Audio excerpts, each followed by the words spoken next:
Hello and good morning from France. I'm very thankful for the organizer, for TeipleA and Nutritech, to let me present a new approach for a reduction of antibiotics and zinc oxide. And I will focus my presentation on the protein digestibility in the piglet feed formulation. You probably know that the antimicrobial resistance is a real threat.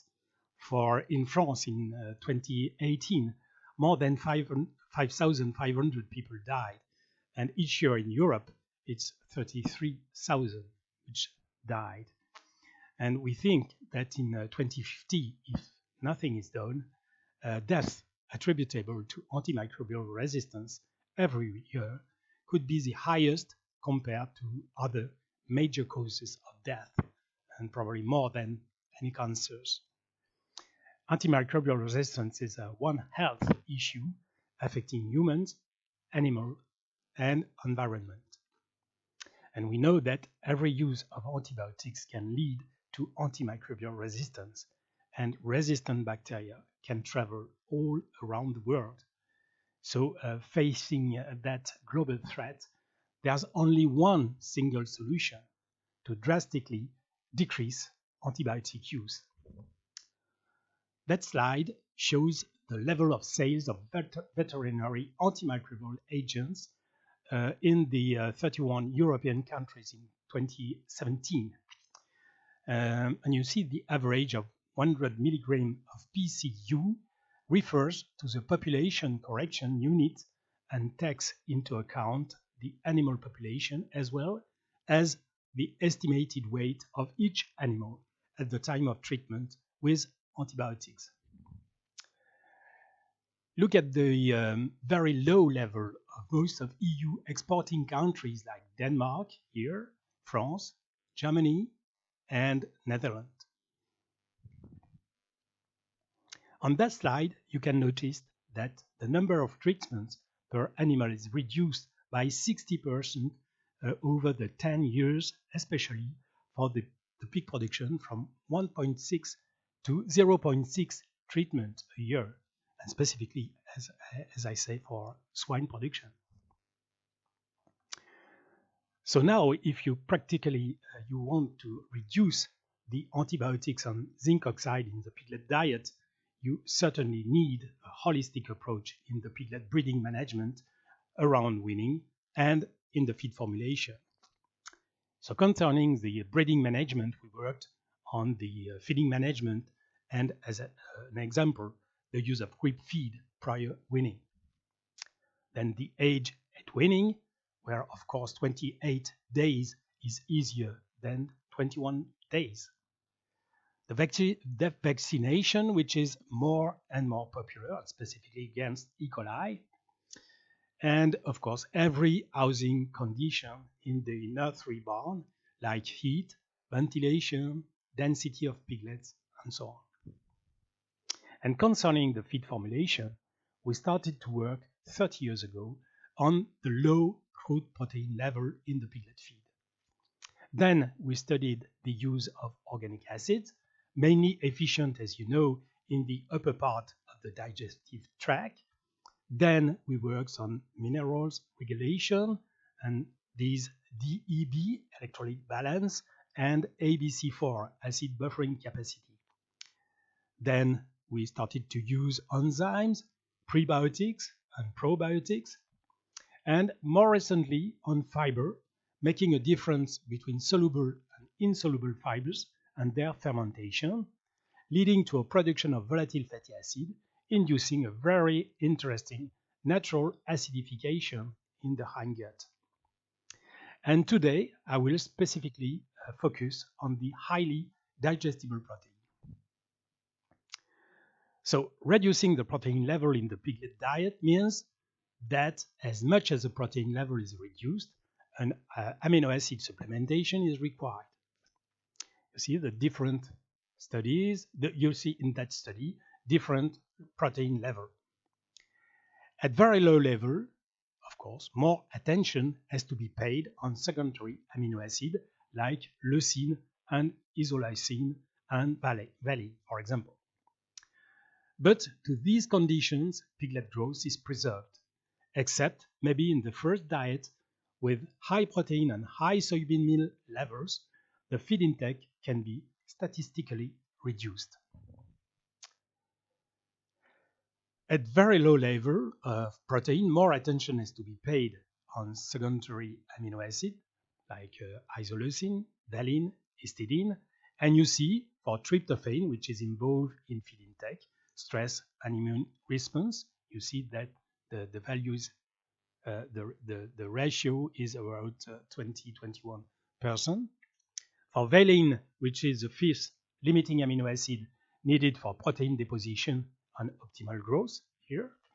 And for leucine, isoleucine, histidine, where the requirements are these ratios. You see SID isoleucine over lysine is 49, for histidine over lysine is 32, and for leucine over lysine is 102. But obviously, feeding low protein level is one of the major solutions to reduce scouring problem on farms. And you see that in every of these different studies, a low protein level means a low percentage of diarrheas. So reducing the crude protein level is a good solution to limit diarrheas, but that's not the only one. If we now want to increase the protein digestibility, we first have to reduce the crude protein undigestible fraction entering the hindgut by two different ways: reducing the dietary crude protein level or improving the digestibility of the protein sources. And secondly, we can improve the potential of acidification of the diet by using the acid buffering capacity parameter.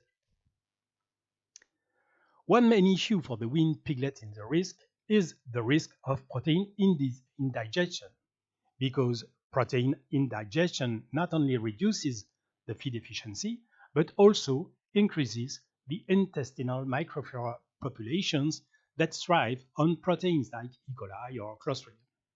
And because the protein fermentation leads to the production of biogenic amine, ammonia, hydrogen sulfide, phenols, indoles, and so on, which are mostly toxic for the young piglet, and because the gut barrier is rapidly affected within 24 hours after weaning, these toxic metabolites threaten the intestinal integrity, leading to inflammation and gut malabsorption. On that slide, you see different sources of highly digestible protein for young piglets, and with a special output for the milk, protein, and wheat gluten.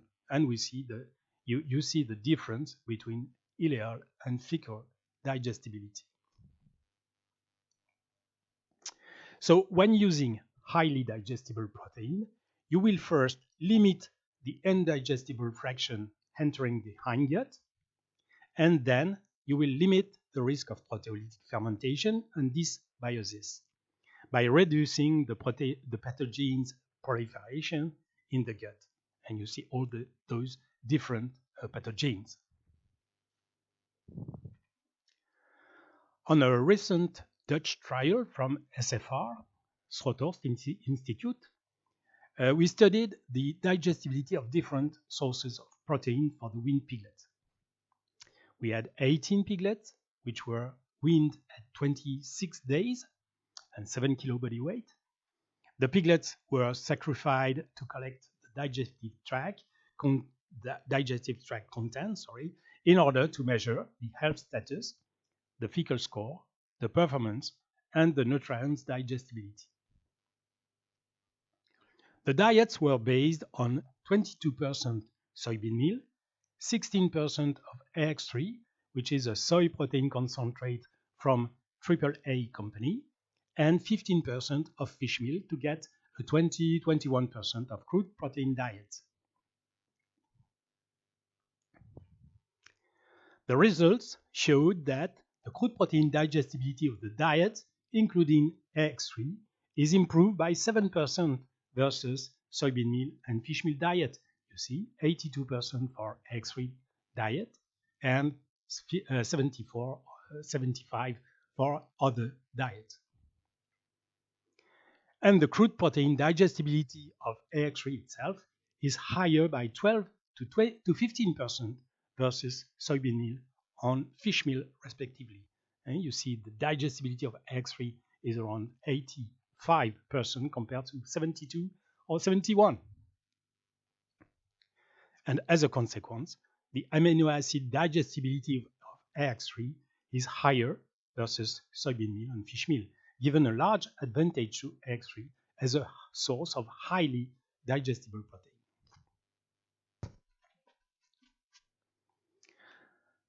So now let's focus on the acid buffering capacity value and its relation to the protein digestibility.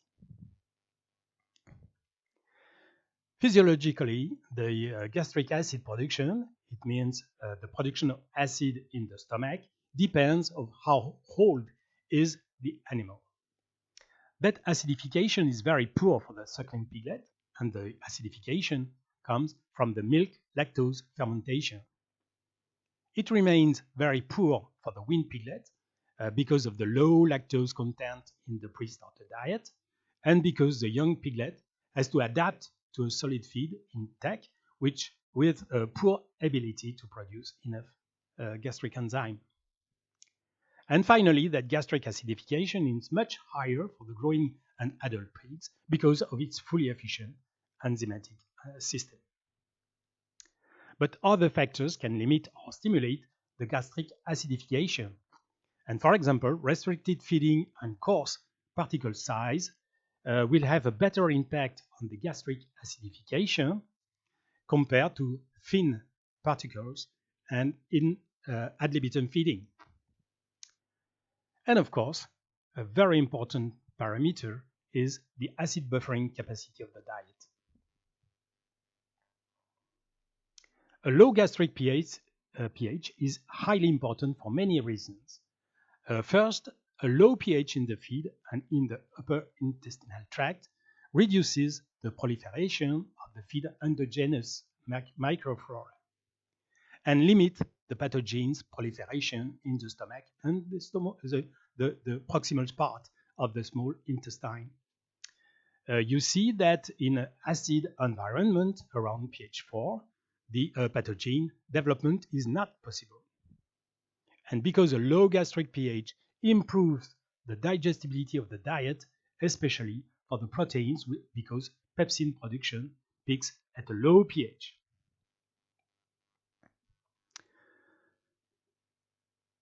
So one word about the process of acidification in the stomach, which is mediated by both hydrochloric and lactic acid. You see that hydrochloric acid is secreted by the gut parietal cells, and lactic acid is produced by the lactobacillus present in the stomach and the dietary lactose fermentation. So you see that the pepsinogen and hydrochloric acid are secreted into lumen. The hydrochloric acid converts pepsinogen to pepsin, and then pepsin activates more pepsinogen, starting a chain reaction acidifying the stomach. And you see that finally the optimal gastric acidification of young piglets occurs quite lately. A gastric pH of 2.83 is only reached when the piglet is 60 days old, and that low pH is important because the pepsin peaks at low pH between 4 and 3. And there's no significant digestion of any protein above pH 4.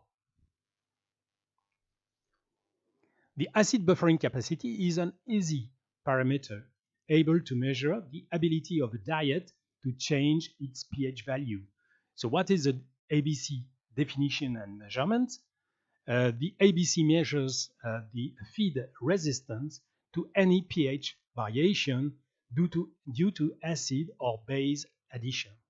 It describes the resistance of a diet to the pH reduction by gastric hydrochloric acid. So ABC can be measured in any lab with a plain titration, measuring the maximum amount of either strong acid, hydrochloric acid, or strong base, like bicarbonate, that can be added to 1 kilo of feed to reach pH 3 for ABC3 measure, or 4 pH 4 for the ABC4 measure in 1 hour at the body temperature. For the weaned piglet feed formulation, ABC4 should be considered because physiologically it's enough for the weaned piglet because pepsin peaks around pH 4 until 40, 50 days of age. And the gastric acidification is not to be improved in growing an adult pig, so ABC3 is not really helpful. On that slide, you will have some ABC4 values of the main pig feed ingredients, and you will see for the cereals, wheat, barley, corn, the ABC4 is around 100 milliequivalent. It's much more higher for soy protein or soybean or any protein. It's around 500 to 600, with a special mention for the fish meal with very, very high level. You see something around 1,200 milliequivalent due to the high protein level of that fish meal and the high mineral content. You see for wheat gluten, which is not too bad, very, very quite low, 150, and quite high for whey, which is high protein, or not so high, but with high protein and minerals. Some information about ABC4 for minerals, acid salts, and trace elements. And you see the very, very high level for sodium bicarbonate, 13,000 milliequivalent, and limestone. You can see the difference between DCP and MCP. And you see that the different acid salt, like calcium formate, is a relatively low value compared to limestone, for example. And which was so surprising was that to understand that zinc oxide has very, very high level of ABC4. You see 16,000 milliequivalent per kilo. So it's very high, and specifically if you compare to other trace elements, which are very, very low. You have some ABC4 negative value for organic acid, of course, and you see some difference between, for example, fumaric and formic, with a very, very negative impact on the ABC4. It means you will reduce a lot the ABC4 of the piglet feed compared to, let's say, benzoic or even propionic acid.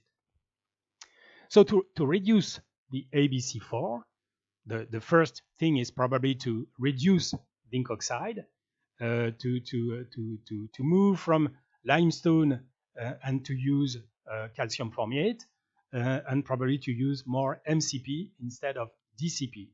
And of course, you can add acidifiers to get the best values conform to the requirement.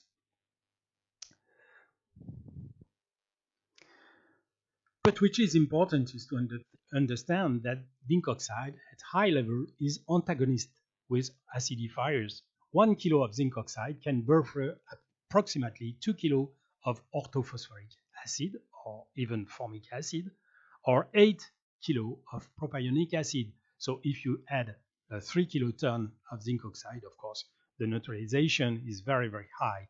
So when using high level of zinc, you can really easily understand that there is no need to add any acidifiers. And from the same Dutch trial, you will notice that the diet pH and the ABC values are much more lower with the diet including AX3. And you see that here value for ABC and for pH of the AX3 digest. And you see the impact on the diet, and that diet with AX3 has a ABC4 of 184 compared to 300. Buffer capacity is more and more used parameter in the piglet feed formulation today, and because a low buffer capacity of the feed will allow a better acidification of the feed in the gastrointestinal tract, they improve the protein digestibility and increase the potential of added organic acid. Both will limit the pathogens development in the gut that can allow a higher crude protein level in the piglet feed. So finally, what are the requirements for the piglet feed? ABC4, in order to reduce zinc oxide with no antibiotics, should be for the first period from 6 to 12 kilo body weight, from 140 to 200 milliequivalent per kilo of feed, and for second period, post-weaning, from 12 to 27 kilo, from 200 to 250 milliequivalent. With a low level, of course, in a short term, you will have a low feed intake, you will reduce feed intake. On a long term, the risk is for the bone demineralization, a risk for lameness, and spontaneous fractures. On the contrary, with a higher level, you will have a low protein digestibility, increasing putrid fermentation and toxin production, and increasing the pathogens development. The mineral in excess, of course, is a threat and can lead to scour, vomiting, and mineral excretion, and a loss of organic acid efficiency. And finally, you will get low growth performances. So with that kind of requirement, you will induce a better efficiency of acidifiers, a better efficiency in the protein digestibility and all the nutrient digestibility. We can have a look now to a Danish trial where AX3, the soy protein concentrate, can substitute fish meal and other protein sources. That trial was able to test the effect of replacing protein from a combination of fish meal and soy protein concentrate with 56% of protein level, with partly, so 50%, or fully 100% with protein from AX3 digest in post-weaning diets. We had more than 3,100 piglets weaned at 25 days. And the test involved 3 different diets. The first one was a control diet with fish meal, 10%, and soy protein concentrate, 6.5, as the main protein source. The second is 50% of the protein from fish meal, so 5%, and soy protein concentrate, 3.2 combination in the control diet, and was replaced with AX3 digest, 8%. The third diet was 100% of protein from the fish meal and soy protein concentrate combination in the control diet, which was replaced with AX3 digest, 16%. So we had no antibiotics and no zinc oxide. And you see on that slide that AX3 can replace at least 50% of the initial protein source. Growth and feed conversion are significantly improved. Another trial from Canada was able to compare AX3 with and without zinc oxide in the weaned piglet diet. We had 800 weaned piglets from 6.5 to 30 kilo, with 4 phases feeding with during post-weaning, with high level of zinc, 2.5 kilo per ton, versus a low level, 250 gram per ton, which can create a large difference in the ABC4 values. And you see that the crude protein level were similar at around 20 to 19%. And you see the difference in the ABC from 200 or 300 to at least 110 or 200. The results showed no difference at all in the average daily gain during the different post-weaning period, no difference in feed intake, and no difference on fecal score or even mortality. But If we can compare the results on the average daily gain from the second period from 12 to 27 kilo with different crude protein and ABC4 situation, you can see what's happened for those situation where high protein and high ABC4 values induced a low feed intake and a low average daily gain. The second situation shows the effect of low protein and low ABC4 value. There is a good feed intake, but low average daily gain, and probably due to the low protein level and probably some amino acid deficiency. And the third situation with high protein and low ABC4, you showing a better feed intake and best performances. So overall, best performances. So finally, you see that it's possible to formulate some piglet feed with higher protein level. The only thing is to reduce the ABC4 value at the required level of around 150 to 200 during the first period of post-weaning. So now let's see some feed requirements according to the reduction of antibiotics and zinc oxide.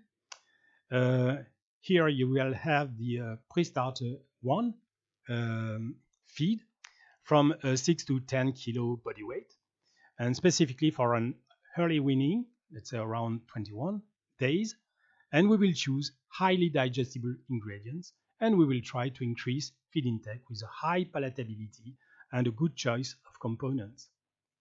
So considering the different parameters, so the inclusion of lactose is quite high, from 8 to 15, just to give or to provide sugar highly digestible and fermentable and very, very high palatability. We choose to use extruded cereals. Up to 30% is possible. You can use corn, rice extruded, and which are very, very digestible starch for the young, non-fully matured gut. And that's a rapidly available source of energy, highly palatable.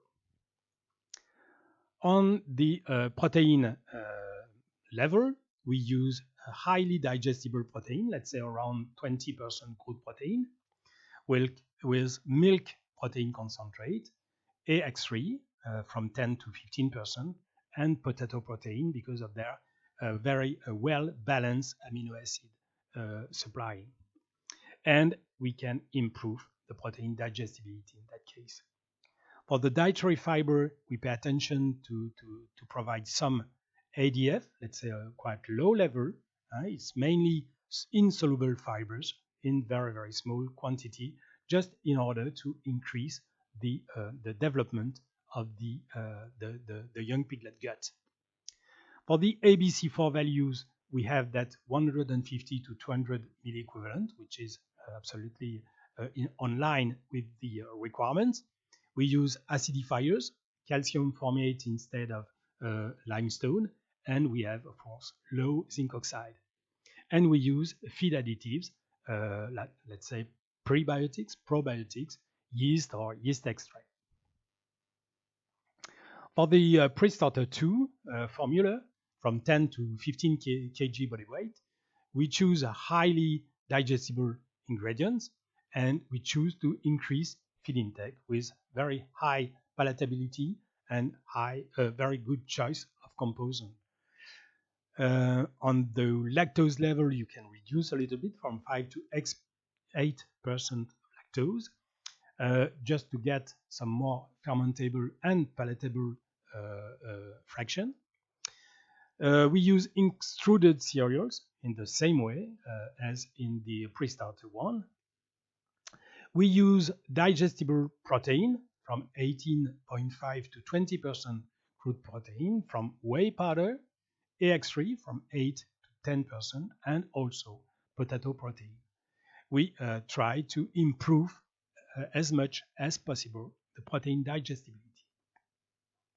And dietary fiber, we can increase a little bit the usage of dietary fiber And specifically, we can increase the fermentable fibers, so a mix from insoluble and soluble non-starch polysaccharide.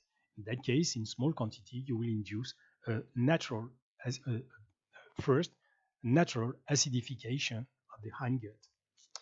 And ABC4 is the same, conformed to requirement, 150 to 200 equivalent, using acidifiers, calcium formiate, and low zinc oxide as well.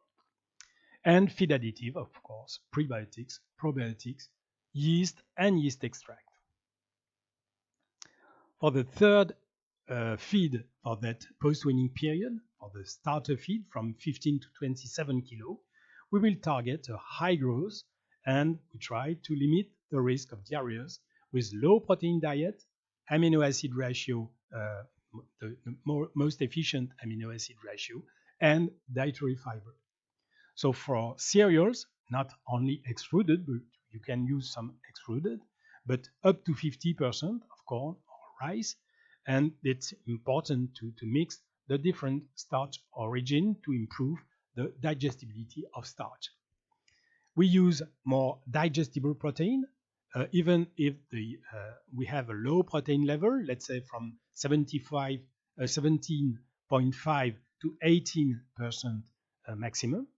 We use X3 from 3 to 5%, and for a total soy products, let's say for a maximum of 18%. We reduce the indigestible crude protein fraction, and we reduce the risk of proteolytic fermentation in the gut. And of course, we pay attention to the amino acid ratio, digestible amino acid ratio. Concerning the dietary fiber, in that case, now we can increase the use of soluble and insoluble fibers from wheat and rice bran, from sugar beet pulp or a resistant starch, or even soybean hull, if you are confident in the quality of the product. The viscosity is not an issue for that kind of feed. You can have more soluble and fermentable fibers in order to improve the fermentation and leading to a natural acidification of the gut. And then you will improve the commensal bacteria growth, like lactic or bifidobacteria. We use feed additives like prebiotic, inulin, probiotic, enzymes, and the ABC4 will be from 200 and 250 milliequivalent with low zinc oxide, some acidifiers, and calcium formate instead of limestone. So to end that presentation, I would like to give you that take-home messages. In Europe, antibiotics and zinc oxide reduction is already effective now. More than 60% of piglets are weaned without any antibiotics or zinc oxide. A high protein diet is compatible with high performance if and only if a high digestibility of protein, like AX3, with a low acid binding capacity using acidifiers, and of course, paying attention to have a low zinc oxide level because of the antagonist effect with ABC4 and acidifiers. The gut health safety require a good breeding management and paying attention to feeding, specifically during the suckling period, housing and the nursery barn, and sanitary management. Thank you very much for your kind attention.